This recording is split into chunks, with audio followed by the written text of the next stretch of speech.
Ito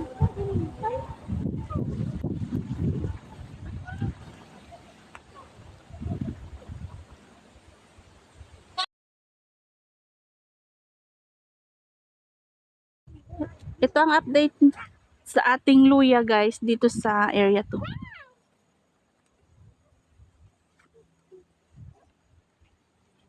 Yan.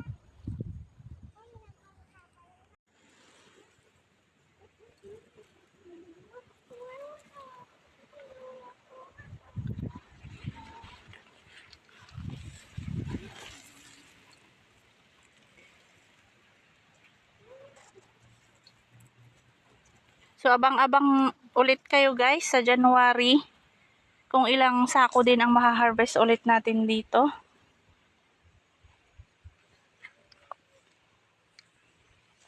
Pero kung i-compare natin sa luya natin sa may area 1, mas malalaki yung luya natin doon kaysa dito sa area 2.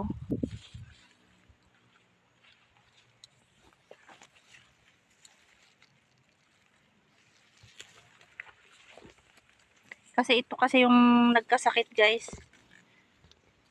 Hindi guys, again.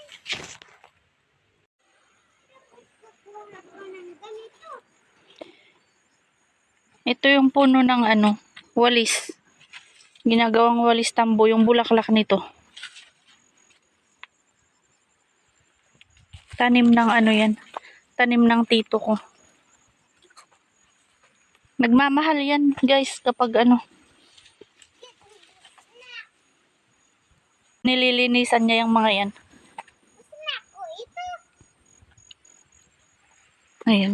Marami pa doon sa bandaron hanggang doon sa may likod ng bahay. Tapos meron pa doon sa kabila, ayun Marami dyan sa bandaran. Ito ang itsura ng walis tambo. Yan, mamumulaklak dito yan sa dulo. Kukuha ko snacks ko. That's my